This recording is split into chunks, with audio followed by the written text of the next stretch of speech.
Illness. This is the word that has plagued my life. His illness prevents. He has an illness.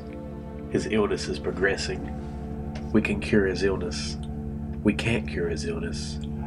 Omens spewed forth from the mouths of so many white-cloth prophets and soothsayers. They are paraded around my bed on a daily basis.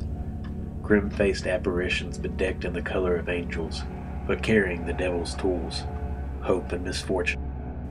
The ringmasters of this morbid circus stand behind the flowing line of white, their faces permanently blackened by the shadows of their creases. The daily baptism of tears never seems to wash them away. This is the image I have fixed in my mind of my paternal shadows, because they rarely approach me, preferring distant love to nearby grief. When they do lean over me, the light over their head creates a halo encompassing the forced smile on dying eyes. I'm not sure which is worse, the silence of shadows or the falseness of light. In times of blessed solitude, free of the constant intrusion of cold metal and colder niceties, I survey the room. It is the only entertainment available to me. It is my earliest and indeed only memory. It is not very large, completely bare of furniture apart from my bed. The walls, all the walls, are extravagantly dressed, however, an assault of color, a bombardment of images, cards, photographs, flowers, paintings, all as colorful as possible. Individually they are pleasant enough, but together the effect is overwhelming and extremely nauseating. One is put in the mind of a masquerade, a hysterical and sinister masquerade where the masks are the most honest things present. For in reality, the color is just as mask, a lie to dispel the truth of my illness. The only natural light in the room comes from a small circular window.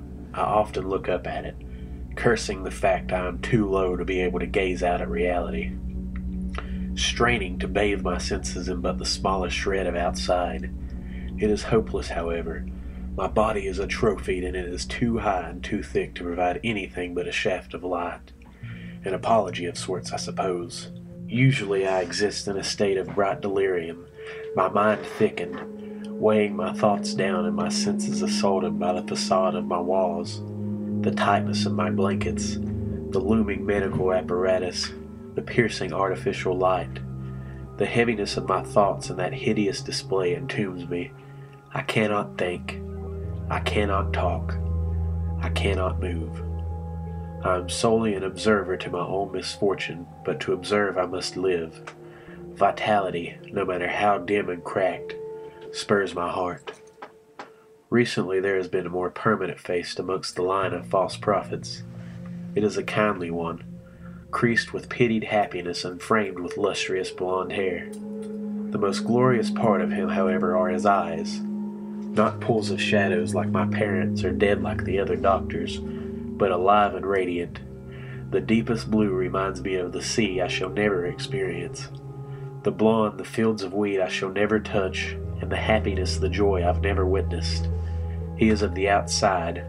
His presence comforts me, and the shaft of light agrees, spilling approvingly around his body. My memories are a series of episodes, brief flashes of illumination in darkest oblivion. What I can remember, I remember vividly.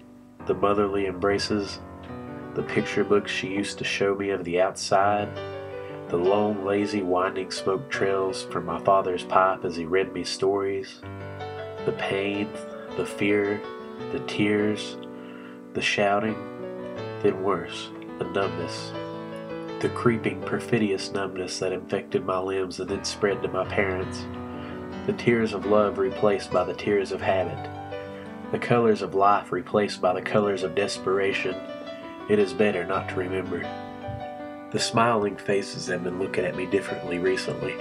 The smile is less happy and more piteous, the eyes less radiant and more piercing, less ocean and more drowning, less wheat fields and more bile, less joy, more hysteria. The room is infecting him. I've caught the odd glances, the pained expressions, the dark resolutions forcing slowly behind his gaze. My illness is his illness. I suppose in the time when I was in bed but not bedridden, I have been outside. I have walked. I dream of it occasionally, but it is a vague and poorly painted dream. I can hear the murmuring of a lot of people, but it is distorted. Their faces are blank. Not blank, but indistinct. I'm surrounded by these people while I walk down an avenue lined with trees. The buildings are blurred, but I catch glimpses of signs offering things I have no knowledge of. There is a creeping sense of unfamiliarity as it continues and things become increasingly alien to me. The people are more in focus, but their features are abhorrent to me. The avenue is flowing together. The trees are larger and more verdant. The signs I can see no longer make any sense at all, and there is a frightening element to their gaudy brightness and nonsensical language. I realize that it is not the place that does not belong, but myself, and this sickens me. I fall to the ground and the people offer hands to help, but I cannot touch them. My head falls. I stare into the blue sky, the only thing I recognize, and then I awake, staring at the window. The smiles of the outside man become friendlier again, but this strikes me as much worse. A resolution has been made, but I am powerless to comprehend what it is. I am painfully aware that I can do nothing but wait.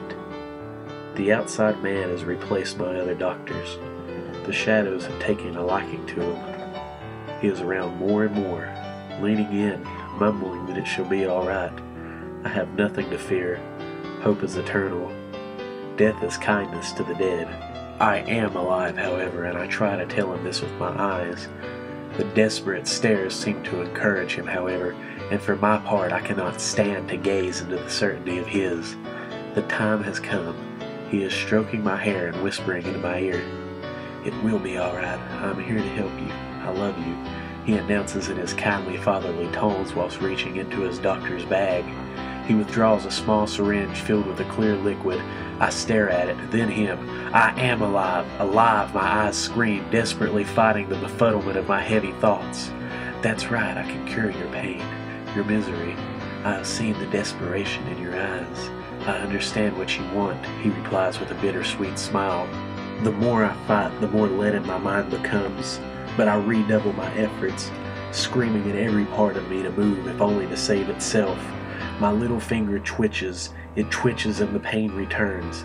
The pain, long absent, returns to remind me that I am alive. Elation swells in my breast and I determine to try it once more. Again it twitches. Again there is pain. Again I am overjoyed. I return my gaze to him as if to scream triumphantly, but he has not noticed. His hands are covered by my blankets. I twitch and twitch, but am unable to disturb what is quickly becoming my tomb. He smiles at me once more before piercing the tube of my IV drip with the syringe needle. As his thumb nervously hovers over the plunger, I am aware of a faint tapping outside. My mother opens the door and walks into the scene. I am saved. Her eyes grow wide as she gazes at the doctor, realization slowly dawning. She screams and lunges at him. He falls over, waving his hands and trying to explain. "You sick bastard," the first time I have heard my mother's voice in years. "He's my son. How could you? How could you?